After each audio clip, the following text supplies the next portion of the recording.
안녕하세요. 올랜도 킴입니다. 오늘 또 시황 분석과 더불어서 종목 분석해보는 시간을 갖도록 하겠습니다. 자, 오늘 시장을 보게 되면 거의 다가 좀 상승을 했습니다. 나스닥도 0.16, 그 다음에 다우가 0.2, 그 다음에 S&P 500 0.1이고 러셀이 좀 많이 올랐죠. 자, 그랬던 이유는 자, 베센트가 좀 매입을 하겠다. 국채 매입을 통해서 장기물이 계속 상승되고 있는 것들이 수익률을 갖다 좀 낮추겠다. 자, 그때 아침장에 좀 올라갔다가 오장 되면서 한 2시 이후부터 시작해서 또 하락이 되고 있었죠. FOMC 의사록이 나옴으로써 자, 앞으로도 좀 아무래도 인플레이션이 높아지면 금리를 인상하겠다. 자, 그런 기조가 있기 때문에 조금 하락세로 마감이 됐다. 이렇게 보면 되겠고.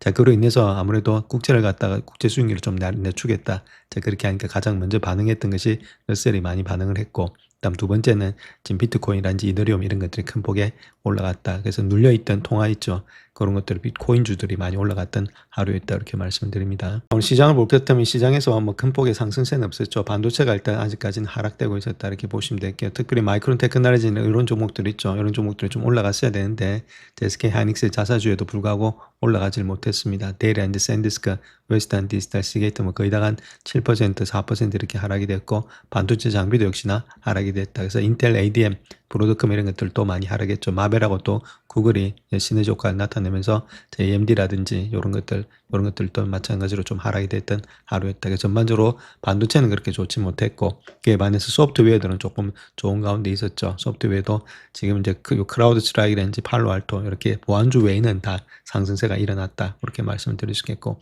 애플도 상당히 올라갔고 아마존이 많이 떨어졌던 것이 올라가고 있다. 이렇게 보면 되겠죠.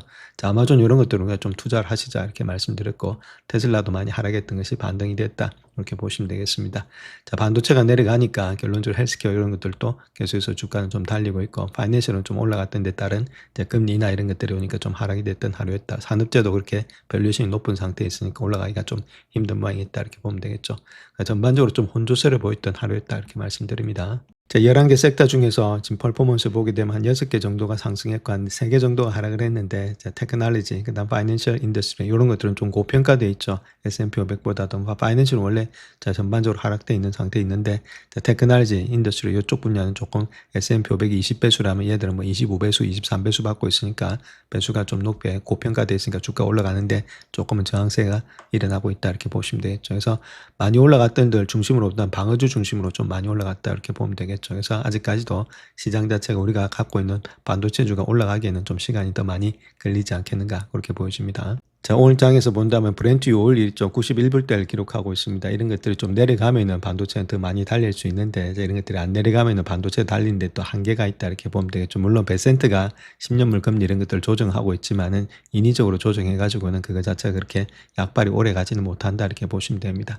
자, US 오일도 마찬가지죠. 조금 일단 84불대니까 아직까지도 더 내려와야 된다 이렇게 보시면 되겠고 그래서 베센트가 오늘 장에서 좀 매입을 하겠다, 국채 매입을 하겠다. 그래서 1.51% 10년물 금리가 하락했고 30년물 금리도 한 2% 가까이 1.89까지 하락을 했는데 중요한 건 이것이 오래 가야 되는데 이것이 오래 갈지 자 그것은 좀 의문이다. 이렇게 보면 되겠고 시장을 개입을 했지만은 시장 개입을 했다고 해서 이거 여기서부터 완전히 금리가 빠진다. 자 그렇게 보지는 않고 있죠. 실질적인 국채 매수세가 들어와야 되는데 국채 매수세가 들어오기가 그렇게 쉽지가 않다는 겁니다. 회사채 있죠.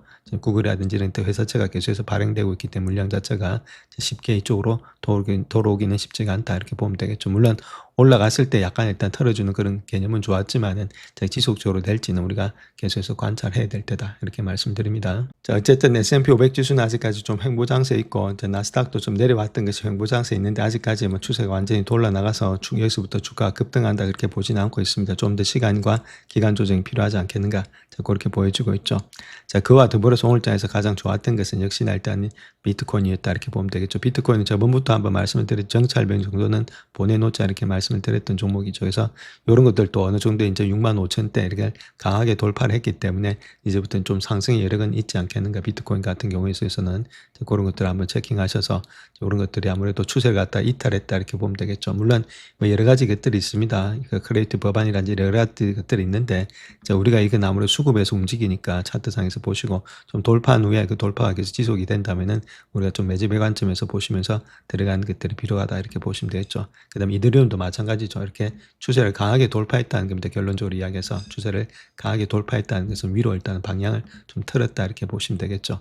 자, 쌍바닥이 나타나면서 N자로 이렇게 가고 있기 때문에 이런 종목들은 좀 기억하셨다가 조금 눌릴 때마다 매수 관점에서 접근해보자 이렇게 보시면 되겠고, XRP 이런 거는 조금은 일단 힘이 약하다 이렇게 보면 되겠죠. 그래서 지금 힘이 가장 강한 것은 다른 게 아니라 지금 이제 이더리움이 가장 힘이 강하다. 비트코인보다도 훨씬 더 힘이 강한 모습에 있는 것이 이더리움이다 이렇게 보시면 되겠죠. 그래서 이런 것들 한번 체킹을 하시자 이렇게 말씀드립니다. 자, 반면에 반도체 지수 자체가 좀 하락이 되고 있었죠. 반도체는 아직까지는 상승으로 들어가려면 좀 힘들다. 지금 그 이유는 SK 하이닉스가 자사주 매입을 했음에도 불구하고 반도체에서 메모리 분야가 가지 못하고 있다는 것들, 뭐 마이크론 테크놀로지 이런 것들이, 자, 그 이유를 보게 되면 아직까지 구조적으로 변화됐다 이렇게 심리는 형성되지 않고 있다. 단지 일단은 좀 시클리컬하게 가고 있는 그런 종목으로 아직까지는 시장을 바라보고 있기 때문에 올라가기는 좀 시간이 더 걸리지 않겠는가 해서 기간 조정이 좀 더 필요할 때지 바로 올라가기는 쉽지가 않다 이렇게 말씀드립니다. 자, 오늘 채권 시장이 좀 하락을 했는데 그 이유를 보게 되면 재무부가 채권 시장 압력 완화 계획을 발표하면서 다우지수가 좀 상승되는 모양을 보였다 그렇게 밝히고 있죠. 자, 미 재무부 자체가 국채 매입 규모를 갖다가 최소 2배로 늘리겠다 그렇게 발표한 후에 장기 국채 수익률이 큰 폭으로 하락을 했다 이렇게 말하고 있는데,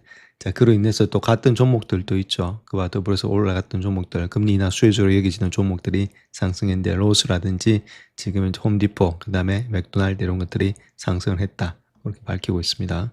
자, 예를 들어서 가치주들이 오늘날에 매우 좋은 성과를 보이고 있는데 이는 경제와 기업 실적 호조세가 여전히 매우 강하다는 것을 보여주고 있다 이렇게 말하고 있고, 현재 시장에는 긴장감이 감돌고 있다. 그럼에도 불구하고 왜냐하면은 탄탄한 펀더멘탈이 존재하는 반면에 다른 한편은 높은 배당 수익률로 인해서 자본 비용이 상승하고 있다 이렇게 말하고 있죠. 그래서 탄탄한 실적 전망 덕분에 시장에서는 여전히 매우 좋은 환경을 일단 나타내고 있다.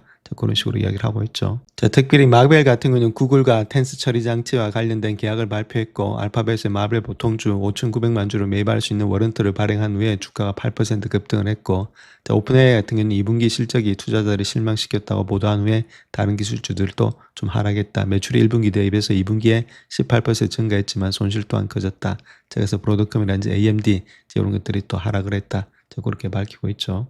자, 또한 재무부의 자사주 매입 발표 이후에 투자자를 위험자산으로 몰려들면서 암호화폐 가격이 급등하기 시작했다 그렇게 말을 하고 있고, 특별히 뭐 마라홀딩스라든지 자, 그런 주식들 있죠. 코인베이스 이런 주식들도 같이 올라가면서 비트코인이 큰 폭으로 좀 상승되는 모양이 있었다. 이더리움 마찬가지고 솔라나 이런 것들이 다 상승을 했다 그렇게 밝히고 있죠. 자, 수익률 상승의 원인이 어떤 것이 있느냐 그렇게 했을 때 바로 AI다 그렇게 밝히고 있는데, 자, 그 내용에 대해서도 한번 살펴보겠습니다. 자, 전 세계 국제 수익률이 상승세를 보이고 있는데 월가에서는 유가 상승, 인플레이션 우려가 주요 원인이다 그렇게 꼽고 있는데, 물론 이런 요소들도 어느 정도 영향을 미치고 있지만은 지금 이러한 수익률의 급등의 주요 원인이 되고 있는 것은 주시장을 사상 최고치로 끌어올린 것 같은 인공지능에 있다 그 이야기를 하고 있죠. 자, 그 이야기를 하고 있는 이유가 어디에 있느냐면은 고품질의 하이퍼스케일러 기업들의 채권 이런 것들이 국채와 강력한 경쟁 상대라는 겁니다. 그래서 국제시장에서도 해지 수단으로 활용이 된다. 상대 가치 투자자들은 특정한 발행 기업의 위험을 분리하고 근본적인 것이 거시경제라든지 광범위한 시장 위험을 상쇄하고자 한다 이렇게 말하고 있죠. 이러한 채권의 발행은 통화를 초월해서 점점 더 글로벌화되고 있고 수익률의 변동의 글로벌한 특성을 설명하는 데 도움이 되고 있다 그 이야기를 하고 있죠. 결론은 이런 겁니다. 지금 현재 오스트레일리아 달러 있죠. 오스트레일리아 달러에는 호주에 있는 국채도 있을 거고, 유로 있죠. 유로도 마찬가지입니다. 유로에 있는 여러 가지의 그런 국채가 있을 겁니다. 그러니까 국채가 있는데 그 국채보다는 지금 구글이 있죠. 구글에 있는 채권 회사채가 훨씬 더 힘이 강하다는 이야기가 되겠죠. 그러니까 이쪽으로 자금이 다 여기 있는 것들 다 몰린다는 겁니다. 결론적으로 이야기해서 이쪽에 있는 국채들보다는 한 나라에 있는 지금 한 기업에 있는 구글이 훨씬 더 좋기 때문에 아무래도 수익률 여기보다 여기도 많이 준다. 자, 거기다가 안정적으로 본다 하더라도 이쪽 나라들보다도 구글이 훨씬 더 안정적인 거 아니냐. 그래서 이쪽으로 돈이 다 몰리고 있으니까 국제 수익률이 뛸 수밖에 없다. 자, 그 이야기를 하고 있는 거죠. 자, 올해 상반기에 미국의 투자 등급 회사채 발행량이 전년 동기 대비해서 27%가 증가한 것은 하이퍼스케일러 기업들이 주도한 것이다 그렇게 밝히고 있고, 수익률의 상승의 압력은 과거 발행량뿐만 아니라 향후 공급량이 상당히 증가할 것이란 기대감을 반영할 것일 가능성이 높다 그렇게 말하고 있고, 자본 지출이 2027년도에 36% 증가해서 1조 3천억 달러에 이를 것으로 예상이 되고 있는데 2026년도에 발생할 수 있는 94% 증가에 더해지는 수치가 되고 있다. 계속해서 이런 것들 자본 지출 캐펙스는 늘어난다, 그 이야기를 하고 있습니다. 2027년도에도 급증하는 투자 수요와 감소하는 현금 흐름, 이런 것들이 맞물려서 외부 자금 조달이 필요성이 상당할 수 있음을 의미하고 있는데, 하이퍼스케일러 기업들이 AI 투자 자금의 조달을 위해서 결국은 부채 시장에 의존해야 된다. 그게 중요하겠죠. 그래서 이런 전망이 새로운 것은 아니지만은 채권의 발행 속도, 가지성이 높아지면서 향후 자금 조달 규모에 대한 시장의 관심이 더욱더 커진 것으로 보여주고 있다. 이렇게 이제 주식 발행을 통해서만 하면 괜찮은데 그게 아니고 결국은 부채 시장에 채권을 발행해서 의존을 해야 된다. 이게 문제가 되고 있다. 자, 그 이야기를 하고 있는 거죠. 자, 만약에 수익률 상승의 유일한 원인이 인플레이션이라면 손익분기점 금리가 더 높아질 것이다. 그렇게 볼 수 있는데 그렇지 않다는 거겠죠. 그래서 이번에 국채 매입 규모를 갖다가 재무부에서 2배 이상 늘리겠다 발표하면서 국채 수익률이 안도의 한심을 좀 내쉬고 있는데, 자, 그럼에도 불구하고 중동진행이 계속되면서 에너지 가격, 인플레이션 상승 압력이 가해짐에 따라서 이러한 하락세는 일시적일 수 있다. 이렇게 보면 되겠죠. 그래서 연준이 올해 하반기에 금리를 인상하도록 만들 수 있다. 그렇게 말을 하고 있습니다. 그래서 하이퍼스케일러에 대해 부채 수요는 계속해서 증가할 가능성이 높다는 겁니다. 이렇게 인위적으로 개입하면은 지금 이제 살 사람들이 진짜 들어와야 되는데 인위적으로 개입해서는 일본에 지금 현재 엔화와 마찬가지로 잠시 반등했다가 다 지금 내려올 수 있다. 자, 그 이야기를 하고 있는 거죠. 자, 국채 발행을 통해서 좀 숨통이 트일 수도 있겠지만은 9월에 만기가 도래하고 있는 회사채 발행 물량으로 인해서 국채 시장에 숨통이 트일 가능성이 희박할 수 있다. 자, 그렇게 밝히고 있죠. 자, 그 내용에 대해서도 한번 살펴보겠습니다. 자, 미 국채 시장 자체는 여름 내내 독특한 시기를 보내고 있는데 주요 기업들이 대규모 신규 채권 발행을 계획하고 있기 때문에 9월에는 상황이 더욱더 악화될 가능성이 많이 있다. 그렇게 말을 하고 있고, 자, 시장 안정화를 위해서 9월에 미국 국채 매입 프로그램 확대할 계획을 발표했지만은 뱅크 오브 아메리카에서는 2010년도 한 해 동안에 미국의 투자전급 회사채 발행량이 사상 최고치인 2조 1천억 달러에 달할 것으로 예상이 되고 있다. 이렇게 밝히고 있습니다. 그러니까 이쪽으로 돈이 이쪽으로 갈 게 저쪽으로 더 갈 가능성이 더 많이 있다. 자, 그 이야기를 하고 있는 거죠. 자, 특별히 9월에는 인공지능의 구축 자금 마련을 위해서 막대한 규모의 신규 채권을 발행하기 때문에 이미 시장에 부담을 주고 있는 기업들이 더욱더 속도를 낸다는 것들. 그래서 재무부가 장기 국채 매입을 확대해서 추가적인 구제책을 제공할 시점과 맞물린다는 겁니다. 자, 이것도 안 좋은 모양이 있죠. 자, 그런 가운데 있고 노동절 이후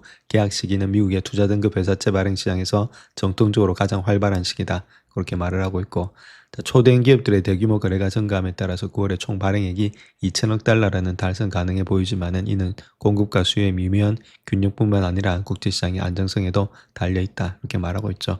너무 많이 이쪽에서 돈이 국채가 풀리게 되면은 아마 양자택일을 해야 되는데 이쪽으로 돈이 몰린다. 자, 그 이야기를 하고 있는 거죠. 자, 국채 수익률의 상승은 대출연지 신규 회사채 발행 가격의 책정 기준이 된다. 이렇게 말하고 있고, 모기지금리도 마찬가지죠. 이렇게 모기지금리 이런 것들이 올라가면 서민들이 원성을 사니까 이렇게 당장 이렇게 발표를 하는데 그런 것들이 있겠고, 그다음 기업 가계, 연방정부의 차입 비용의 증가를 의미한다. 신용카드도 여기 뭐 다 속하게 되겠죠. 금리가 한번 뛰게 되면 모든 것들이 다 일단 어그러진다. 이렇게 보시면 됩니다. 그래서 이는 투자자들이 신규 채권 발행에 지속적으로 참여하도록 유도하는 요인이 또 되기도 하고, 뱅크 오브 아메리카에서는 미국의 투자전급 회사채 발행량이 이미 전년 대비 38% 증가되었고 2020년도의 전체 발행량은 사상 최고치인 2조 1천억 달러에 도달할 것으로 예상이 되고 있다. 이게 중요한 것은 상당 부분이 향후 몇 주 안에 발행된다는 겁니다. 그러니까 이번에 이로 인해서 금리를 낮췄지만은 다시 금리가 올라갈 가능성이 많이 있다. 그 이야기를 하고 있는 거고, 자, 장기 국채에 대한 수요가 부진한 미국 국채 시장의 어려움을 이런 것들을 통해서 더욱더 가중시킬 수 있다. 특별히 이렇게 부진하는 이유는 미국이 증가하는 부채, 연방재정적자에 대한 우려, 그 다음에 케빈 워시의 의장의 인플레이션 억제 방안에 대한 불확실성, 금리를 안 올린다는 것들, 그 다음에 기술기업들의 회사채 발행이다. 자, 고리 이렇게 이야기를 하고 있죠. 자, 국채 수익률이 높아짐에 따라서 하이퍼스케일러 기업들의 채권이 더욱더 매력적으로 변하고 있는데, 알비스 캐피탈 같은 경우에 있어서는 인공지능 관련된 채권 발행 규모가 엄청나게 커진 것 자체가 시장을 교란하지 않고는 더 이상 감당할 수 없는 한계에 도달한 것으로 보여주고 있고, 특별히 AI 기업들의 재무제표 외의 거래들, 특정 데이터 센터 프로젝트에 대한 대규모 자금 조달, 그리고 이 진행 중인 이색적인 반도체 담보 거래 등 다양한 자금 조달원을 활용하고 있다. 이렇게 말하고 있고, 자, 중요한 거는 이런 것들이 막대한 부채가 되게 장기 채권이라는 겁니다. 그래서 때때로 정부보다도 미정부보다도 높은 신용 등급을 가진 기업들이 발행을 한다. 그래서 장기 국채에 대한 경쟁을 야기할 수 있다. 그렇게 이야기를 하고 있죠. 그래서 가장 중요한 것이 채권 투자자의 관점에서 본다면은 돈을 어디에 투자하느냐. 자, 그게 달려 있다. 그 이야기를 하고 있는 거죠. 자, 중요한 것은 이 말인데 다른 우리는 국채 수익률의 상한제를 시행하는 노력이 오히려 회사채 매도세를 촉발할 수 있는 역효과를 낳을 수 있다는 겁니다. 즉 말해서 5.3%라는 30년물 금리를 갖다 더 이상 못 가게끔 막아버렸다. 이렇게 말하고 있죠. 그 상한제를 통해서 수익률을 막아버렸다. 이걸 막아버리면은 아무래도 회사채 매도세로 일단 촉발할 가능성이 많겠죠. 왜냐면은 지금 이제 오늘 모습 속에서 국채보다는 아무래도 회사채가 더 많이 좀 위험하다고 생각되고 있으니까 다음 수익률이 안 올라간다 그렇게 했을 때는 얘들을 갖다 매도해 버린다는 겁니다. 그 회사채를 매도한다는 말은 회사채의 금리가 뛴다 이렇게 보면 되겠죠. 자, 그런 가운데 있기 때문에 신용 스프레드 확대로 이어질 위험이 크다 이렇게 보면 되는데, 자, 스프레드, 신용 스프레드란 뭐냐면 코퍼레이션의 지금 금리 있죠. 코퍼레이션 금리. 거기서 지금 이제 국채 금리 있죠. 10년물 국채 금리란지 뭐 30년물 국채 금리를 뺀 건데, 얘는 지금 금리는 가만히 있는데 얘 금리가 올라가 버렸죠. 회사채를 매도하니까 스프레드가 더 크게 벌어진다는 겁니다. 자, 그런 가운데 있기 때문에 이렇게 되면은 더욱더 좀 불안한 가능성이 많이 있다. 자, 그 이야기를 하고 있는 거죠. 자, 그래서 올해는 높은 수익률 덕분에 스프레드가 전반적으로 안정적인 수준을 유지하고 있지만은 인공지능 경쟁 속에서 순환금융의 위험성, 그다음 데이터 센터 붐의 수익성에 대한 불확실성이 여전히 존재한다는 것들. 이러한 급격한 자금 조달로 인해서 과잉 건설이 발생해서 채권 투자자들이 큰 손실을 입을 수 있다는 우려도 제기되고 있다. 그렇게 말하고 있고, 그래서 홍수나 다름없다는 거겠죠. 하이퍼스케일 기업들 자체에서든 AI 관련 기업에서든 매일 새로운 투자 제안이 쏟아져 나오고 있다. 그래서 이들 기업들이 막대한 부채를 발행하고 그 자금을 인공지능 관련 자본의 자본 지출에 쏟아붓는 상황에서는 경기 침체가 발생하기는 매우 어렵다. 그렇게 말하고 있고, 그래서 이런 것들이 이러한 배경이 주식 투자 심리를 유지시켜 줄 수 있다. 그렇게 말하고 있죠.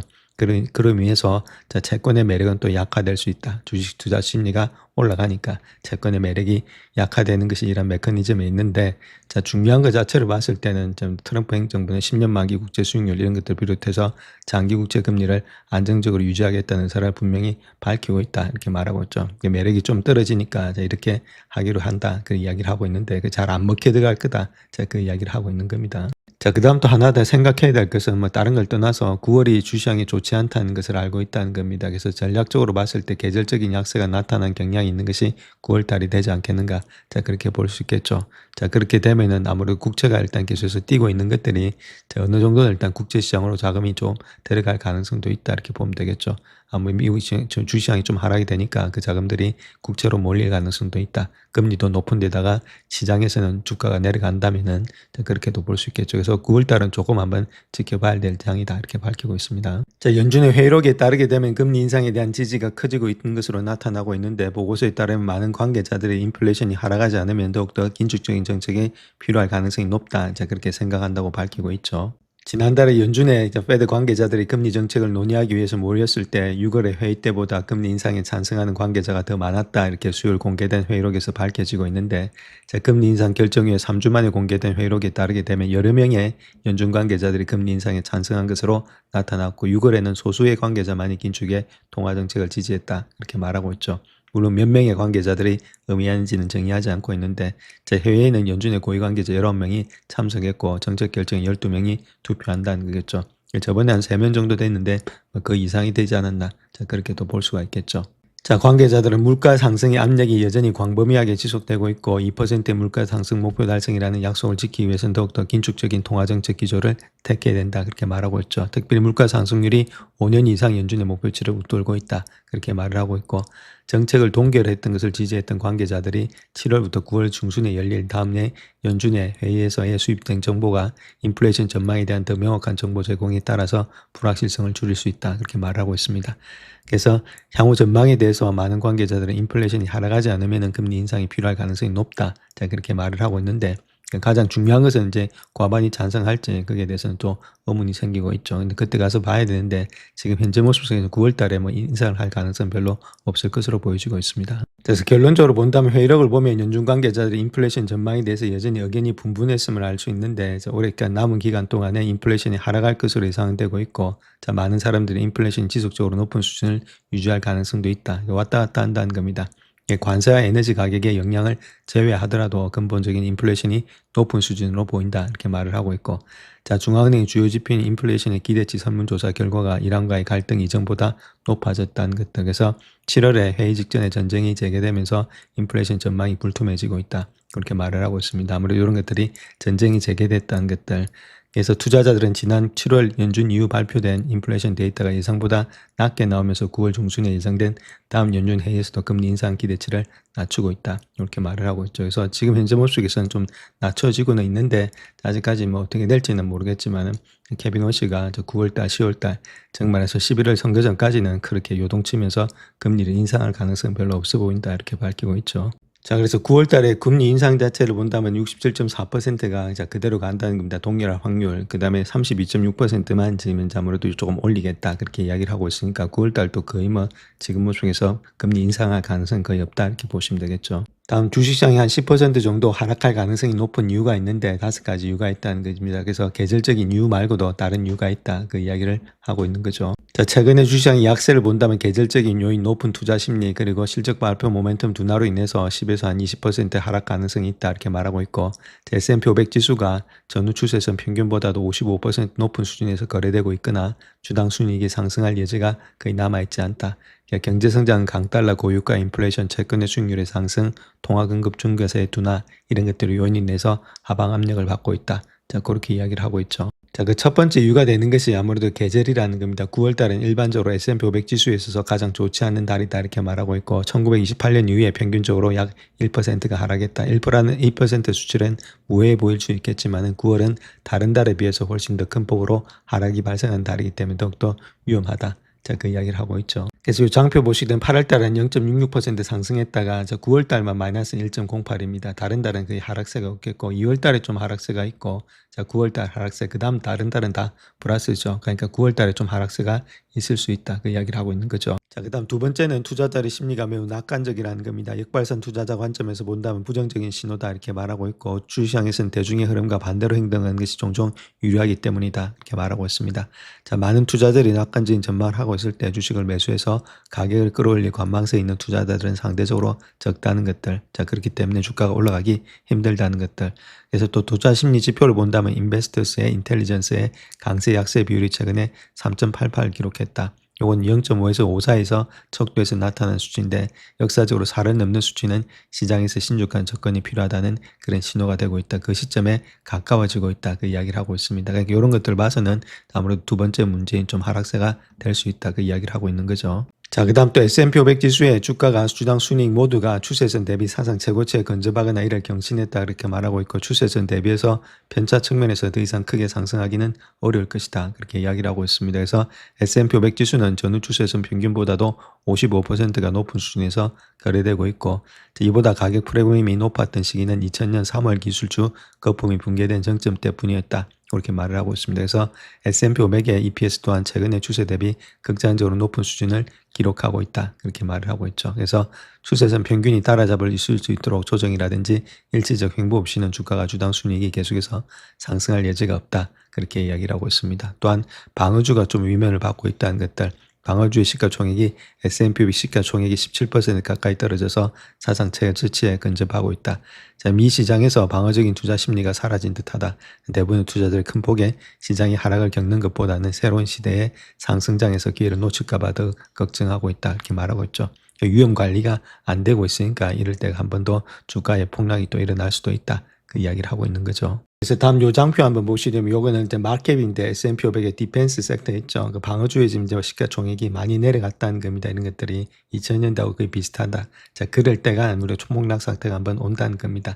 자, 그런 가운데 있고, 이게 내려갔다가 이제 이게 올라오게 되면은 주가는 이제부터는 또 하락할 가능성이 많다. 그 이야기를 하고 있죠. 그래서 방어주가 너무 많이 내려가 있는 그 때문에 17%나 요때는 좀 조심해야 될 때다. 자, 그 이야기를 하고 있는 거죠. 또 마지막으로는 최근에 뱅크 오브 아메리카의 강세 약세 지표가 10점 만점에 9.6을 기록했다는 것들, 극도의 강세장을 나타내고 있고 매도 신호로 해석이 될 수 있다 이렇게 말하고 있죠. 이 지표는 헤지펀드의 포지셔닝, 포트폴리오 매니저의 현금 보유량, 주식과 채권으로의 자금 유입, 신용시장의 기술적 분석 등의 요소를 측정하고 있는데, 자, 월가의 주식 분석가들이 거의 대부분의 낙관적인 전망을 내놓고 있는데 강세론자들은 최근에 주가 상승이 견조한 실적 성장세에 힘입은 것으로 주장하고 있는데 자, 어떤 시장에서든 주가 상승의 상당 부분은 예상되는 실적 성장에 기반을 하고 있었다. 그래서 여기에서도 지나친 낙관론이 나타나고 있는데 역발상 투자 관점에서 본다면 오히려 부정적인 요소로 작용될 수 있다. 그렇게 이야기를 하고 있죠.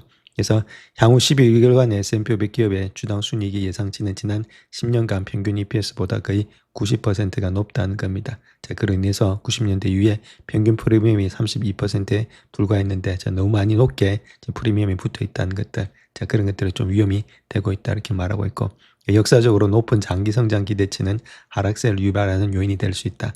미래 주식의 수익률과 부정적인 상관관계를 보였다 이렇게 말하고 있죠. 그래서 현재의 장기 성장 전방이 향후 12개월 동안의 S&P 지수의 7%의 하락 위험을 시사한다. 그렇게 뱅크 오브 아메리카는 밝히고 있죠. 뱅크 오브 아메리카는 조금 안 좋게 보고 있는데 이런 것들은 뭐 나쁘게 볼 수는 없다는 거죠. 너무 강세론을 갔을 때는 약간의 꺾일 수는 있다. 자, 그런 위험은 우리가 좀 예지를 하고 있어야 된다 이렇게 말씀드립니다. 자, 또 경제가 또 예상치 못한 하락세를 보일 수 있다는 겁니다. 이러한 요인에 있어서 성장에 하방 압력을 가하고 있기 때문이다. 그래서 강달러, 고유가, 인플레이션, 수익률 곡선의 평탄화, 10년 만기 국채 수익률 상승 이런 것들이 이유다. 그 이야기를 하고 있고 특별히 GDP 대비해서 재정적자 비율 감소, 통화 공급량의 증가율 둔화 이러한 모든 요인들이 6개월에서 12개월간의 시차를 두고 성장을 억제하고 있다. 그래서 이러한 요인들이 이미 한동안 존재해왔고 이제 본격적인 작용하기 시작했다. 본격적으로. 그래서 8월 7일에 발표된 7월에 예상치 못한 23,000개의 일자리 감소 이런 것들이 추세의 첫 신호일지도 모른다. 그렇게 말을 하고 있죠. 그래서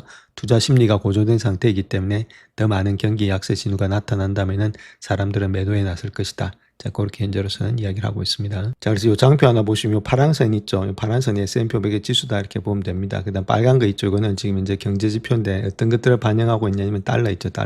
달러가 강세에 있다는 것들. 그 다음 유가 있죠. 오일 가스값이 지금 이제 상승 중에 있다는 것들. 그 다음 한번 마지막으로는 장기채 반드가 지금 이제 수익률이 상승 중에 있다는 것들. 이 세 가지를 포함하고 있는 것이 빨간 건데 그 모든 것들이 안 좋다는 거죠. 근데 지금 이제 이런 것들이 선행 지표가 먼저 가고 그 다음에 S&P 지수가 간다는 겁니다. 여기도 마찬가지로 얘가 먼저 올라갔을 때 그때 일단 주가가 올라갔고 얘가 좀 빠지기 시작하니까 같이 내려왔다 그렇게 보면 되겠죠. 이렇게 내려올 때 먼저 내려왔다는 거겠죠. 올라갈 때 같이 가고 그렇기 때문에 지금도 이런 상태에 있다. 많이 빠졌는데 얘들 안 빠지고 있으니까 빠질 때가 됐다. S&P 500 지수가 이런 거 달러 지수라든지 그다음에 지금 가스값 그다음 반드 이런 것들이 봐서 전반적으로 안 좋은 시장이기 때문에 좀 하락 추세 조정 국면에 있지 않겠는가 그렇게 이야기를 하고 있는 거죠. 자, 그래서 실적 성장세가 좀 둔화되고 있다 이렇게 보시면 되는데 EPS 추정치의 상승률이 3개월 전보다 낮아졌다는 것들 실적 성장세가 시장 상승에 핵심적인 역할을 해왔던 만큼 이제 시장에서는 문제가 발생할 조짐이 있다 그렇게 말하고 있고 자, 향후 발표된 3분기 주당 순이익의 추정치가 0.89% 상승했는데 이는 1분기 실적 발표의 추정치가 1.6%, 1.16% 상승했던 것보다는 낮아진 수치가 되고 있다. 그래서 언뜻 보기에는 작은 변화처럼 보일 수 있겠지만 이러한 추세를 면밀히 주시하는 사람들에겐 경고신호로 해석이 될 수 있다. 그렇게 이야기를 하고 있고 긍정적인 주당 순이익의 추정치 상향 조정 추세가 다소 둔화되었기 때문에 좀 더 신중을 기해야 된다. 그렇게 말하고 있습니다. 자, 물론 다행스러운 논점은 주가 상승세 속에서도 실적 발표 모멘텀 둔화가 강세장의 종료를 알리는 신호가 되려면은 이러한 현상이 2분기 연속으로 발생해야 된다. 이렇게 말하고 있죠. 근데 앞으로 이런 관건이 둔화될지는 아무래도 지금 둔화세가 지속될지 여부가 아무래도 주가의 하락에 또 베팅을 할 수 있다. 이렇게 말하고 있죠. 그래서 2분기까지는 안 되고 있는데 그럼에도 불구하고 좀 둔화되고 있다는 점은 좀 조심을 해야 된다. 그 이야기를 하고 있죠. 그래서 결론적으로 말하면 단기적인 피해가 얼마나 심각할지 아무도 알 수는 없겠지만은 좀 우려스러운 예측이다 말할 수 있죠. 10에서 20%의 조정이 있을 수 있다 이렇게 생각이 되고 있는데 제가 보는 관점에서는 뭐 20%까지는 안 되더라도 조정은 조금 있을 수도 있다 이렇게 보면 되겠죠. 그래서 가계와 기업의 재무 상태가 견고하기 때문에 본격적인 경기 침체를 예상하는 것은 아니다. 경기 침체가 발생하면은 장기적인 약세장이 초래된다. 약세장이 아니라는 것은 조정이라면은 조정을 견딜 수 있고 갈 수 있는 분들 들고 가면 되겠고, 자, 단기적인 트레이딩 하는 분들은 좀 털었다가 다시금 사야 되는데 그게 잘 쉽지가 않다는 겁니다. 대신에 경기 침체 공포가 극심해져서 올해 말 이전에 S&P 500 지수가 조정과 S&P 기술주 약세장을 야기할 수 있다. 그렇게 말을 하고 있죠. 만약에 공포가 극심해지면 그렇게 되는데 자 그렇게 될 가능성은 조금은 어렵지 않나 그렇게 보여지고 있습니다.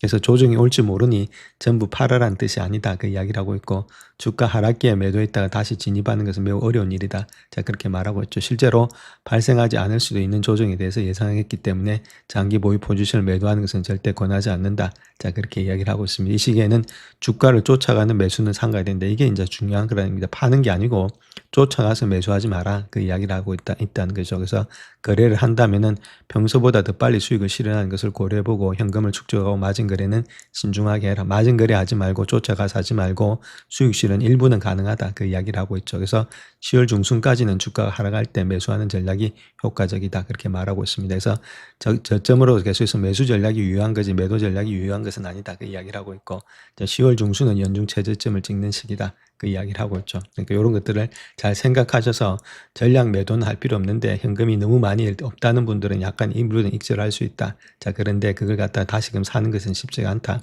마진 거래 잘못했다가 다 망할 수 있다. 그 다음 쫓아가서 매수하면 거기가 고점이다. 자, 그 이야기를 하고 있는 거죠. 자, 구글의 반도체 계약 소식에 따라서 마벨 주가가 급등했고 브로드컴 주가는 하락했다. 그렇게 말하고 있죠. 구글은 또한 마벨의 주식 120억 달러 어치를 매입할 수 있는 옵션을 갖게 될 것이다. 자, 그렇게 이야기를 했으니까 두 가지 종목들을 상당히 그렇게 좋게 봐야 된다. 이렇게 말씀을 드립니다. 자, 마벨 테크놀로지 같은 경우는 구글의 맞춤형 인공지능 칩과 관련해서 알파벳과 새로운 사업 계약을 체결했다. 그렇게 말을 하고 있고 마벨은 구글의 주당 206.58달러에 최대 5,897만 907주를 매입할 수 있는 워런트를 발행했는데 자, 구글이 이를 전량 행사할 경우에서는 총 120억 달러 넘는 금액이 된다. 그렇게 말하고 있고 자, 수요일 오전에는 마벨 테크놀로지가 7% 이상 상승한 반면에 자, 구글의 파트너사인 브로드컴 주가는 5% 정도 하락이 됐다. 이렇게 말하고 있죠. 아무래도 브로드컴하고 자, 마벨 두 가지 다 에이직이죠. 에이직 맞춤형 지금 칩을 갖다가 생성하고 있으니까 다 경쟁사니까 당연히 이쪽은 올라가겠고 이쪽은 내려갈 수밖에 없는 그런 입장이 있다. 이렇게 보시면 되겠습니다. 자, 그래서 구글과 함께 상업적인 계약을 체결했는데 그게 본다면 확대된 파트너십을 통해서 가속기, 그 다음 스토리지 컨트롤러를 포함해서 TPU 관련된 포괄적인 맞춤형 실리콘 프로그램의 범위를 포괄한다. 이렇게 말하고 있죠.